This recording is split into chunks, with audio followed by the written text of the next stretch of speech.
दुनिया का दूसरा सबसे बड़ा चीनी उत्पादक देश आज खुद 10 लाख मैट्रिक टन चीनी बाहर से इंपोर्ट करवा रहा है।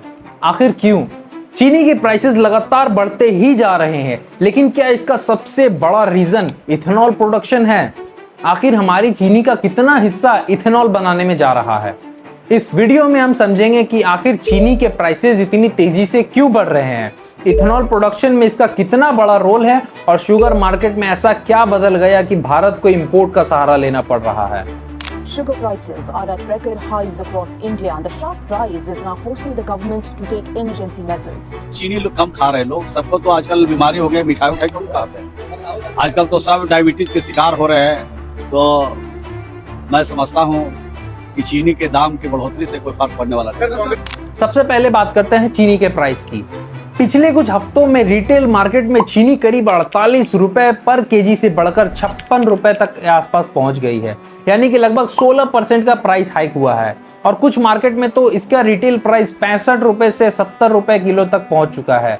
लेकिन आपको ये जानकर हैरानी होगी कि करीब 10 सालों के बाद भारत को इस साल बाहर से चीनी इंपोर्ट करानी पड़ रही है, वो भी duty free 10 lakh metric ton of raw sugar.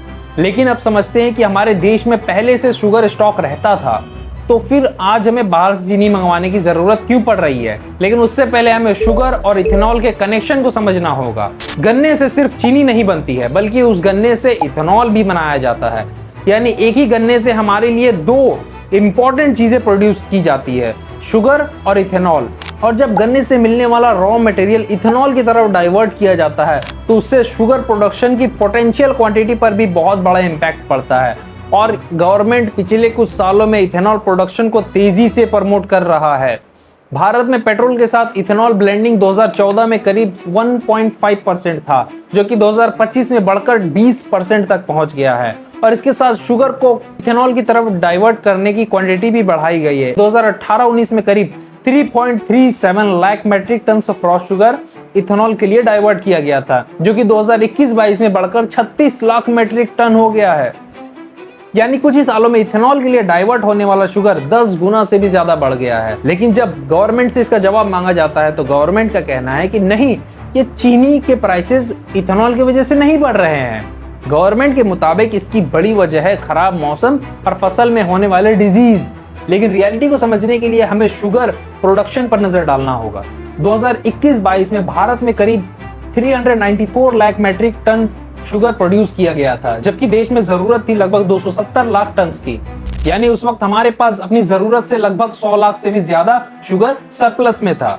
लेकिन अब कहानी काफी बदल चुकी है। इस साल शुगर प्रोडक्शन का एस्टिमेट गिरकर सिर्फ 306 लाख मैट्रिक टन रह गया था, जबकि हमारी कंजप्शन के लगभग 280 से 290 लाख टन के आसपास की थी। यानी पहले जो एक्स्ट्रा स्टॉक हमारे पास होता था, अब काफी छोटा हो गया है। और इसी के बीच इथेनॉल प्रोडक्शन भी बढ़ रहा है। जब शुगर प्रोडक्शन पहले से ही कम हो, तो अवेलेबल जो शुगर मार्केट में है, उसका एक हिस्सा इथेनॉल का यूज होने से मार्केट में सप्लाई पर बहुत बड़ा इंपैक्ट पड़ता है, जिससे मार्केट में कमी आती है। और इसी सिचुएशन में मार्केट में एक और प्रॉब्लम क्रिएट हो रही है, जिसको बोलते हैं पैनिक बाइंग। रिटेलर्स और होलसेलर्स को लगता है कि आगे सप्लाई कम हो सकती है, तो वो ज्यादा स्टॉक रखना शुरू कर देते हैं। इससे मार्केट में अवेलेबल जो शुगर है वो और ज्यादा कम दिखाई देने लगता है, और जिसकी वजह से प्रोडक्ट प्राइस पर भी प्रेशर पड़ता है। तो अब हमें देखना होगा कि इस साल प्रोडक्शन में कमी आखिर आई कैसे है। इसके मेनली दो रीजन सामने आए हैं। पहला है वेदर और दूसरा है क्रॉप डिजीजेस। महाराष्ट्र जैसे बड़े शुगर प्रोड्यूसिंग स्टेट्स में ज्यादा बारिश और वाटर लॉगिंग ने क्रॉप को बहुत ज्यादा नुकसान पहुंचाया है। यानी गवर्नमेंट का कहना पूरी तरह से गलत नहीं है।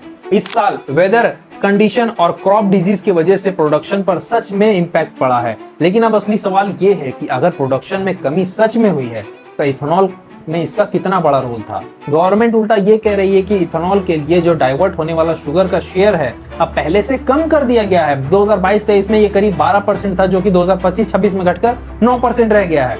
और गवर्नमेंट का एक और बड़ा क्लेम है कि अब इथेनॉल प्रोडक्शन पर भी लगभग 3/4 हिस्सा जो है वो ग्रेन्स, खासकर मेज यानी मक्के से आता है। लेकिन ग्राउंड रियलिटी ये है कि शुगर का प्राइसिंग बढ़ रहा है। मार्केट में सप्लाई को लेकर भी कंसर्न है, और भारत को दूसरे देशों से शुगर को सप्लाई इंपोर्ट कराने की जरूरत पड़ रही है। इसलिए अगर गवर्नमेंट ने आगे डिमांड और सप्लाई के इस बैलेंस पर ध्यान नहीं दिया, तो फूड और फ्यूल प्राइसिंग के बीच का प्रेशर और ज्यादा बढ़ सकता है और प्राइसेस और ज्यादा बढ़ सकते हैं, क्योंकि एक तरफ हमें अपनी फूड रिक्वायरमेंट के लिए शुगर चाहिए और दूसरी तरफ पेट्रोल में इथेनॉल ब्लेंडिंग को लेकर बढ़ावा दिया जा रहा है। और इसीलिए शुगर और इथेनॉल की ये कहानी सिर्फ एक चीनी के बढ़ती प्राइस की कहानी नहीं है, लेकिन शुगर की पूरी स्टोरी को समझने के लिए हमें इथेनॉल को भी समझना बहुत जरूरी है। आखिर इथेनॉल होता क्या है, गवर्नमेंट इसे इतना प्रमोट क्यों कर रही है, और क्या इथेनॉल की वजह से हमारे व्हीकल्स की परफॉर्मेंस और माइलेज पर भी इम्पैक्ट पड़ा है। अगर आप इथेनॉल की पूरी स्टोरी को डिटेल में समझना चाहते हैं तो स्क्रीन पर वीडियो चल रही है, आप उस पर क्लिक करके जरूर देखिएगा।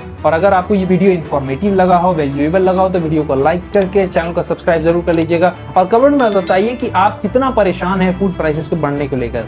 मिलते हैं हम आपसे अगली वीडियो में, तब तक के लिए जय हिंद।